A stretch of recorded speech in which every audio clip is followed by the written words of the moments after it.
Hi friends, welcome back to my channel. അപ്പോൾ എൻ്റെ തമ്പ്നെയിൽ കണ്ടപ്പോൾ തന്നെ എല്ലാവർക്കും മനസ്സിലായി കാണും ഇതെന്ത് വീഡിയോ ആണെന്നുള്ളത്. അപ്പോൾ ആവശ്യമുള്ളവർ കാണാൻ, ബാക്കിയുള്ളവർ സ്കിപ്പാക്കി കളയാട്ടോ. ഈ വീഡിയോ എനിക്ക് ചെയ്യണം എന്ന് തോന്നി എന്ന് വെച്ചാൽ ഞാൻ ഇങ്ങനെ ഒരു വീഡിയോ പറ്റി യൂട്യൂബ് സെർച്ച് ചെയ്തപ്പോൾ എനിക്ക് അങ്ങനെ അധികം വീഡിയോസൊന്നും കാണാൻ പറ്റിയില്ല. എൻ്റെ ഉള്ളിൽ കുറേ ഡൗട്ട്സൊക്കെ ഉണ്ടായിരുന്നു. അപ്പോൾ ഞാൻ എന്തായാലും വിചാരിച്ചു എൻ്റെ ഈ സെർവിക്കൽ സ്റ്റിച്ചിൻ്റെ ആ ജേണി ഒന്ന് പറയാമെന്ന്. അപ്പോൾ കുറേ പേർക്ക് ഇത് യൂസ്ഫുൾ ആയിരിക്കും എന്ന് എനിക്ക് തോന്നി. അപ്പോൾ ഫസ്റ്റ് തന്നെ എനിക്ക് സെർവിക്കൽ സ്റ്റിച്ച് ഇടാനുള്ള കാരണം എന്താണെന്ന് പറയാം. എൻ്റെ ഫസ്റ്റ് പ്രഗ്നൻസി അബോർട്ടായി പോയതാണ് ഒരു 5th മന്ത് ആയപ്പോൾ. അപ്പോൾ ഡോക്ടർ ഇങ്ങനെ ഒരു പാസ്റ്റ് ഹിസ്റ്ററി ഉള്ളതുകൊണ്ട് ഡോക്ടർ എന്തായാലും പറഞ്ഞു നെക്സ്റ്റ് പ്രഗ്നൻസിക്ക് നമുക്ക് സ്റ്റിച്ച് ഇടണം എന്ന്.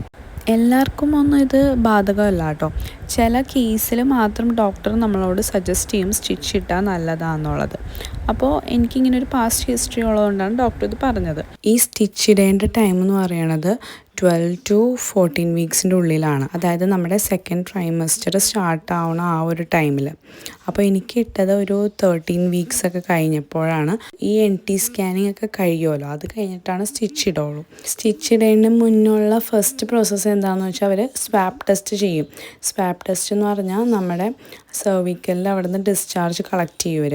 ഒരു സ്വാബ് യൂസ് ചെയ്ത്, സ്വാബ് എന്ന് വെച്ചാൽ ഒരു ബഡ്സ് പോലത്തെ ഒരു സംഭവമാണ്. അത് അവിടെ ഇൻസേർട്ട് ചെയ്ത് ഡിസ്ചാർജ് കളക്ട് ചെയ്തിട്ട് അത് ചെക്ക് ചെയ്യും വല്ല ഇൻഫെക്ഷൻ ഉണ്ടോയെന്ന്.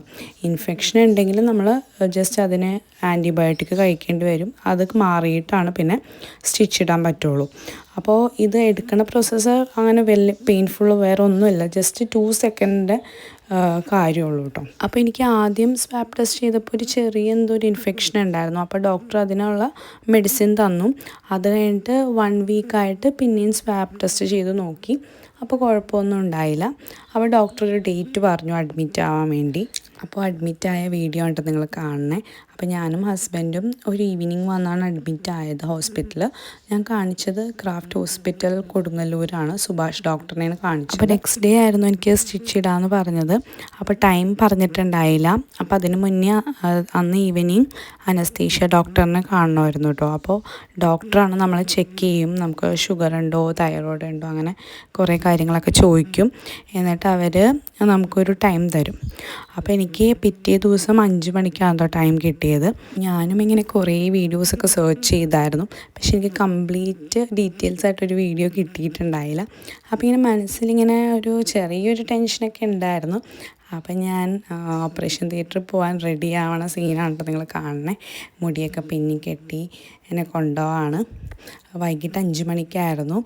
അഡ്മിറ്റ് ആവണ മുന്നേ തന്നെ ECG ഒക്കെ ചെക്ക് ചെയ്തായിരുന്നു കേട്ടോ, അതിനൊരു 1 വീക്ക് മുന്നേ. അപ്പോൾ ഫിസീഷ്യൻ്റെ ഒരു ഫിറ്റ്നസ് സർട്ടിഫിക്കറ്റ് കിട്ടിയാലാണിത് പ്രൊസീഡ് ചെയ്യുള്ളൂ. പിന്നെ ഓപ്പറേഷന് തൊട്ട് മുന്നേ തന്നെ നേഴ്സസ് വന്ന് നമ്മുടെ ലോവർ പെൽവിസ് ഏരിയ ഒന്ന് ഷേവ് ചെയ്ത് തരും. അത് കഴിഞ്ഞിട്ട് തന്നെ നേരെ ഓപ്പറേഷൻ തിയേറ്ററിലോട്ട് കൊണ്ടുപോയിട്ടോ.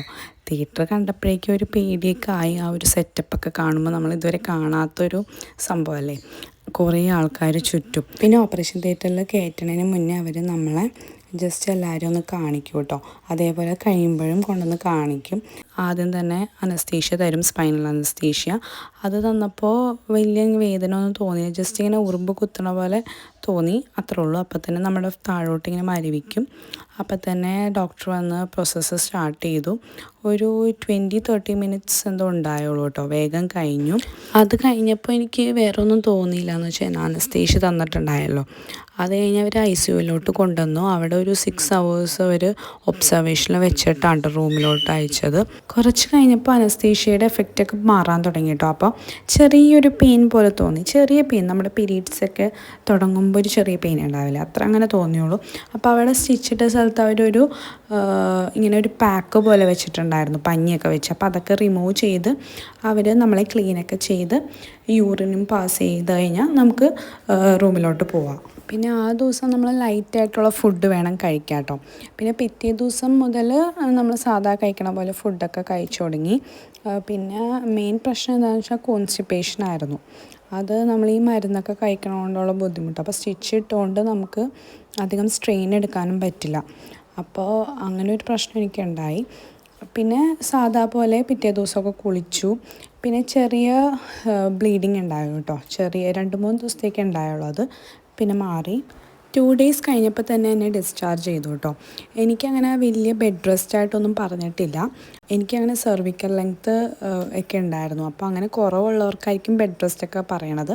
അപ്പോൾ എനിക്ക് കുറച്ച് ഇരിക്കണം, കുറച്ച് നേരം നടക്കണം, കുറച്ച് നേരം കിടക്കണം, അങ്ങനെയൊക്കെ ചെയ്യാമെന്ന് ഡോക്ടർ പറഞ്ഞിരുന്നു. പിന്നെ അധികം ട്രാവലൊന്നും ചെയ്യാൻ പാടില്ലായിരുന്നു. അങ്ങനെ ഇപ്പോൾ കുറച്ച് മന്ത്സൊക്കെ പോയി. പിന്നെ 9th മന്ത് സ്റ്റാർട്ടിങ് ഒരു 36-37 വീക്കായപ്പോഴാണ് റിമൂവ് ചെയ്യാൻ പോയത്. അത് നല്ല ടെൻഷൻ ഉണ്ടായിരുന്നു കേട്ടോ. വെച്ചാൽ നമുക്ക് അനസ്തേഷ്യ ഒന്നും തന്നില്ലല്ലോ. അപ്പോൾ അതെങ്ങനെ ഉണ്ടാവുമെന്ന് ടെൻഷൻ ഉണ്ടായിരുന്നു. പിന്നെ ബാഗൊക്കെ പാക്ക് ചെയ്താണ്ട് പോയത്. എങ്ങാനും ആ സമയത്ത് ഡൈലേഷൻ നടന്ന് എന്തെങ്കിലും ആയാൽ പിന്നെ അഡ്മിറ്റ് ആവേണ്ടി വരുമല്ലോ. അപ്പോൾ ഡോക്ടർ അത് പറഞ്ഞിട്ടുണ്ടായിരുന്നു. പിന്നെ ഞങ്ങൾ പോയപ്പോഴേക്കും ഡോക്ടർ നേരെ ലേബർ റൂമിലോട്ട് വരാൻ പറഞ്ഞു. അപ്പോൾ റിമൂവ് ചെയ്യാൻ തുടങ്ങുമ്പോൾ നമ്മളധികം ബലം പിടിക്കാതെ കിടക്കണം. ബലം പിടിച്ചാൽ നമുക്ക് ഭയങ്കരമായിട്ട് വേദന തോന്നും. ബലം പിടിക്കാതെ കിടന്നാൽ നമുക്കൊരു ഇറിറ്റേഷൻ തോന്നും. വേദനയായിട്ടൊന്നും എനിക്ക് തോന്നിയില്ല. അപ്പോൾ ഡോക്ടർ കുറേ നേരം ശ്രമിച്ചു. പക്ഷേ ആ ട്വിസ്റ്റ് എന്താണെന്ന് വെച്ചാൽ സ്റ്റിച്ച് കയറിപ്പോയി ഉള്ളിലോട്ട്. അതുകൊണ്ട് ഡോക്ടർക്ക് അത് റിമൂവ് ചെയ്യാൻ പറ്റിയില്ല. അപ്പോൾ ഡോക്ടർ തന്നെ പറഞ്ഞു ഇത് റെയർ കേസാണ് ഇങ്ങനെ വന്നത്. അപ്പോൾ ഇനി ശ്രമിച്ചാൽ ബ്ലീഡിങ് ആവും, അത് പിന്നെ കോംപ്ലിക്കേഷൻ ആവും. അതുകൊണ്ട് ഡോക്ടർ പറഞ്ഞു ഇനി സെക്ഷൻ ചെയ്യാം എന്നുള്ളത്. അത് കേട്ടപ്പോൾ തന്നെ പിന്നെയും ടെൻഷൻ കൂടി. സെക്ഷൻ നമ്മൾ പ്രതീക്ഷിക്കണില്ലല്ലോ. അപ്പോൾ ഡോക്ടർ ഒരു ഡേറ്റ് പറഞ്ഞു, അന്ന് വന്ന് അഡ്മിറ്റ് ആവാൻ പറഞ്ഞു. അപ്പോൾ ഇതായിരുന്നു കേട്ടോ എൻ്റെ ഒരു സർവിക്കൽ സ്റ്റിച്ച് ജേണി.